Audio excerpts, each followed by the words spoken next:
So this is Genoa, and Genoa is our latest data center server processor. It's actually 13 chips on one package.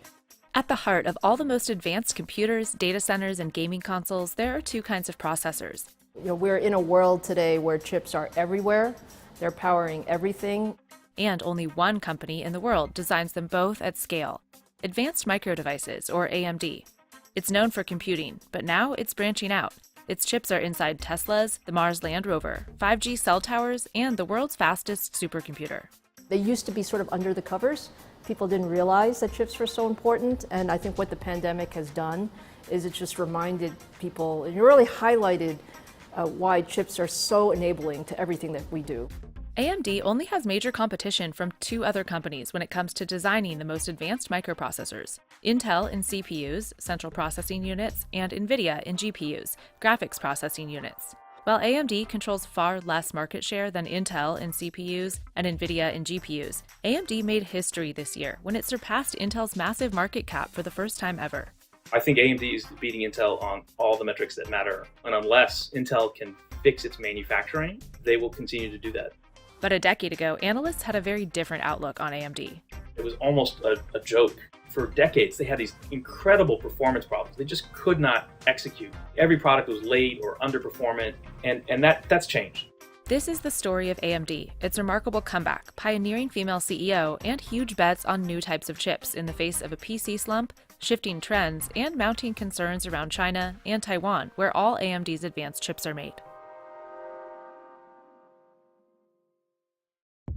AMD is woven into the origin story of microchips. It was founded in 1969 by 8 men, chief among them Jerry Sanders. The famously colorful marketing exec had recently left Fairchild Semiconductor, which shares credit for the invention of the integrated circuit.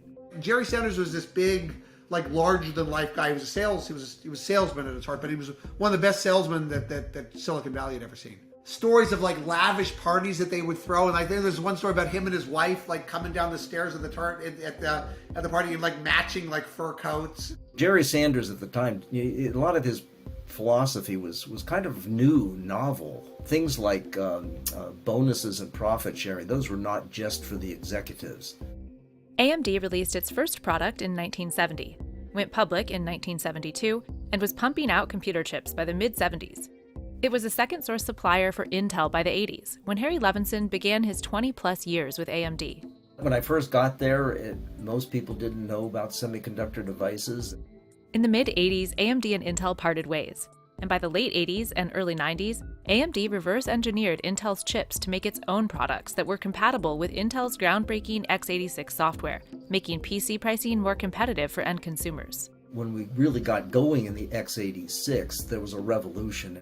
AMD and Intel entered a long legal battle over the intellectual rights to the x86 processor. It culminated in a settlement in 1995 after the California Supreme Court ruled in favor of AMD's right to design x86 chips. From there, AMD became a major player in semis, racing Intel to become first to produce a 1 GHz processor, and making the first 1 teraflop GPU, meaning it can handle 1 trillion calculations every second. For almost all its 53 years, AMD's been designing chips for computers, data centers, and gaming consoles like the PS5 and latest Xbox. But under CEO Lisa Su, it's branched out into whole new sectors. We're in the Tesla models S and X. We're also in many industrial applications, aerospace and defense applications, healthcare applications. Until just over a decade ago, AMD wasn't just designing these chips, it was making them too. Jerry Sanders was very famous for saying, "Real men have fabs," which obviously is a comment that is problematic on a number of levels, and I think has largely been disproven by history. That's because as the technology advances, making chips has gotten prohibitively expensive. It now takes billions of dollars and several years to build a chip fab. And eventually it proved too much. And when the financial crisis hit 08, 09, AMD almost went bankrupt. In 2006, AMD bought major fabless chip company ATI for $5.4 billion. Then in 2009, AMD broke off its manufacturing arm altogether, forming Global Foundries. That's when their execution really started to take off, because they no longer had to worry about the foundry side of things.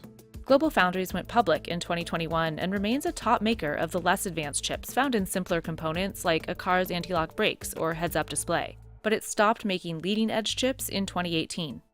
Unfortunately, the execution was not sufficient at global foundries for that relationship to be sustained.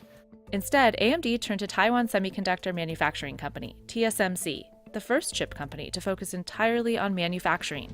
Today, TSMC manufactures at least 90% of the world's most advanced chips, and all of AMD's. When you think about what do you need to do to be world-class in design, it's a certain set of skills, and then what do you need to do to be world-class in manufacturing, it's a different set of skills. And the business model is different, the capital model is different. By breaking away from manufacturing, AMD suddenly had far less capital expenditure. Making chips has gotten so expensive because of how precise the process is, now that the smallest transistors are 10,000 times thinner than a human hair. To make leading-edge chips, 7 nanometer and better, requires an advanced form of lithography called EUV. Think of it like extreme precision etching, done with a beam of extreme ultraviolet light by a machine that costs $200 million, made by ASML in the Netherlands. We are the only provider on the planet of this critical technology. TSMC was the first to deliver high-volume chips made with ASML's EUV machines, and that's kept it at the front of the pack. But now Intel's doubled down on manufacturing, producing its first chips with EUV this year, and committing $20 billion for new fabs in Arizona and up to $100 billion in Ohio, for what it says will be the world's largest chip-making complex. But the projects are still years away from coming online. Intel is just not moving forward fast enough. They've said they expect to continue to lose share next year, and I think we'll see that on the client side. And that's helped out AMD tremendously on the data center side. Many point to AMD's Zen line of CPUs, first released in 2017, as the moment AMD started to catch Intel. This is a little hard, I'm sure, to choose among your babies, but do you have a favorite product? That's very hard, but if I had to choose a product or something that was really transformational for the company, I would say our first Zen processor. I mean, they were literally it was probably 6 months away from the edge, and somehow they pulled out of it. I mean, they have this Hail Mary on this new product design. They're still selling later generations of today. They call it Zen, and it worked. It had a massively improved performance. It enabled them to stem the share losses and ultimately turn them around. Among the Zen products, AMD's EPYC family of CPUs have made monumental leaps on the data center side. Its latest, Genoa, was released earlier this month. AMD's data center customers include Amazon AWS, Google Cloud, Oracle, IBM, and Microsoft Azure. And what it does is it's a very, very high performance capability that goes into, think about it in cloud servers or, in your enterprise backend. AMD's success at catching up to Intel's technological advances is something many attribute to Lisa Su, who took over as CEO in 2014. When I started as CEO, we were probably about 8,000 people. And this year we're about 25,000, so we have a few more people than we used to.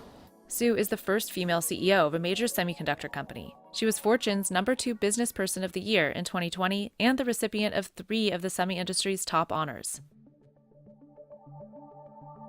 Su also serves on President Biden's Council of Advisors on Science and Technology, which pushed hard for the recent passage of the CHIPS Act. It sets aside $52 billion for U.S. companies to manufacture chips domestically instead of overseas. I was, honored enough to actually be at the signing ceremony. And when you think about, sort of the CHIPS and Science Act overall, I think it's a recognition of just how important semiconductors are to both, sort of the economic prosperity as well as national security in the United States. With all of the world's most advanced semiconductors currently made in Asia, the chip shortage highlighted the problems of overseas dependency. And then there's the continued tension between China and Taiwan. I think we are all vulnerable to semiconductor supply chains reliance on TSMC. If we get to the point where TSMC is cut off, if we are cut off from TSMC, we all have bigger problems to worry about than getting the latest graphics cards. So now TSMC is building a $12 billion 5-nanometer chip fab outside Phoenix. We're pleased with the expansion in Arizona. We think that's a great thing, and we'd like to see it expand even more. And earlier this month, the Biden administration enacted big new bans on semiconductor exports to China. China has become more aggressive in what they call their military-civil fusion strategy, which is essentially fancy talk for buying our sophisticated chips, which are supposedly for commercial purposes, and putting them into military equipment to advance their military. AMD has about 3,000 employees in China, and 25% of its sales were to China last year. When we look at the most recent regulations, they're not significantly impacting our business. It does affect some of our highest end chips that are used in sort of AI applications, and we were not selling those into China. So overall, I would say the revenue impact has been very small. Something that is impacting AMD's revenue, at least for now, is the PC slump. During the pandemic, we pulled demand forward. People just are at home, and so we all upgraded our computers and all our gear. And now nobody's doing that again. We're all going back to work and using work computers, and we're not buying new ones at the same pace. And so we're just correcting for that. In Q3 earnings reported earlier this month, AMD missed expectations, shortly after Intel warned of a soft fourth quarter coming up. PC shipments were down nearly 20% in Q3, the steepest decline in more than 20 years. It's down, which might have been as expected, but it's down a bit more than perhaps we expected. There is a cycle of correction, which happens from time to time, but we're very focused on the long-term roadmap. And it's not just PC sales that are slowing. Many say the very core of computer chip technology advancement is slowing down. An industry rule called Moore's Law used to dictate that the number of resistors on a chip would double about every 2 years. The process that we call Moore's Law still has at least another decade to go, but it's slowing down. Everybody sort of used CPUs for everything, just general purpose compute, but that's all slowed down, and so now it suddenly makes sense to do more customized solutions. That's why, in February, AMD closed on one of the biggest acquisitions in semiconductor history, $49 billion for Xilinx, known for its reprogrammable adaptive chips called Field Programmable Gate Arrays, or FPGAs. FPGAs are in robotics. They're in wireless base stations to place your cell phone. They're in cars and in smart cameras. They're in the Mars Land Rover, the Perseverance. We're in satellites in space. We're in avionics. We're in medical systems, robotic surgery. We're in agricultural equipment. So very, very diverse. Former Xilinx CEO Victor Peng has been in the silicon industry for 40 years, including 2 stints at AMD, where he now runs embedded computing. So this is for creating a very smart camera. It can be changed in the hardware perspective. It could also be changed from the software because it's got both. An estimated 20% of AMD's revenue in 2022 will come from FPGAs, with 72% from CPUs and 8% from GPUs. AMD is also king in gaming processors. While Intel controls more than 70% of the CPU market and NVIDIA controls 87% of GPUs, it's AMD that designs 83% of gaming console processors. And as more and more changes come to the semiconductor industry, Sue says it's all about being willing to reassess. If you looked at our business 5 years ago, we were probably more than 80-90% in the consumer markets and very PC-centric and gaming-centric. And as I thought about what we wanted for the strategy of the company, we believed that for high-performance computing, really the data center was the most strategic piece of the business. Earlier this year, AMD acquired data center optimization startup Pensando for $1.9 billion. I mean, we can quibble about some of the prices they paid for some of these things and what the returns will look like. They're building a custom compute business to help their customers design their own chips. It's a smart strategy. That's because more and more big companies are designing specialized chips just for their purposes. Amazon has its own Graviton processors for AWS. Google designs its own AI chips for the Pixel phone and a specific video chip for YouTube. Even John Deere is coming out with its own chips for autonomous tractors. How does it feel to have some of your customers become competitors in a sense?